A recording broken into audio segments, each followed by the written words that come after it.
Certains des dossiers présentés par la France, qu'il s'agisse du compagnonnage en tant que réseau de transmission des savoir-faire ou du repas gastronomique des Français, sont l'un comme l'autre des dossiers qui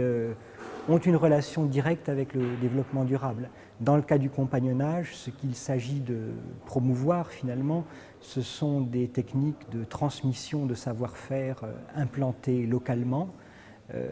loin de l'industrialisation, de la mécanisation, de la normalisation, mais au contraire, ce qui est visé, c'est la promotion de savoir-faire parfaitement adaptés aux besoins en temps, en lieu et en milieu. Ce qui est intéressant, au fond, dans le patrimoine culturel immatériel, on le sait tous ici,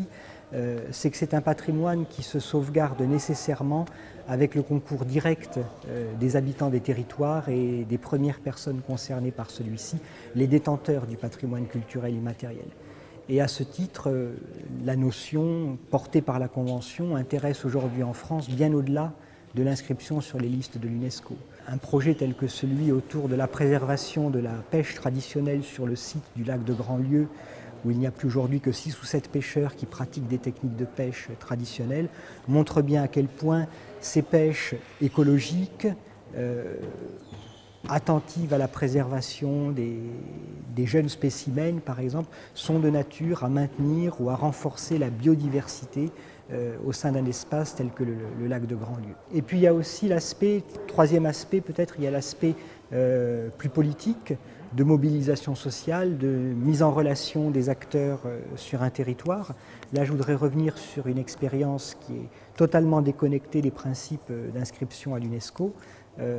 Plusieurs anthropologues français, emmenés par quelqu'un qui s'appelle Jean-Louis Tornator, ont conduit sur le territoire du parc naturel régional des Ballons des Vosges une expérience de démocratie participative tout à fait intéressante qui consistait à faire désigner par les habitants de ce territoire quels étaient les éléments de patrimoine culturel immatériel qui leur étaient chers, au titre d'un système de jury. Et les habitants du territoire ont désigné, in fine, deux techniques, la technique de la traction animale dans la production de bois, dans les forêts vosgiennes, et la technique des chalots, qui est un système de couverture traditionnel. Mais en fait, dans un cas comme dans l'autre, l'idée n'est pas seulement de sauvegarder ces pratiques de manière conservatoire dans leurs usages traditionnels, mais de voir de quelle manière elles peuvent s'adapter au nouveau contexte de vie contemporain. Et dans le cas des chalots, par exemple, il ne s'agit plus d'édifier des granges en chalots, mais par exemple des abribus ou des petites salles de réunion avec ce type de technique. Donc c'est bien le lien entre la tradition et la vie contemporaine sur un territoire qui est ici visé.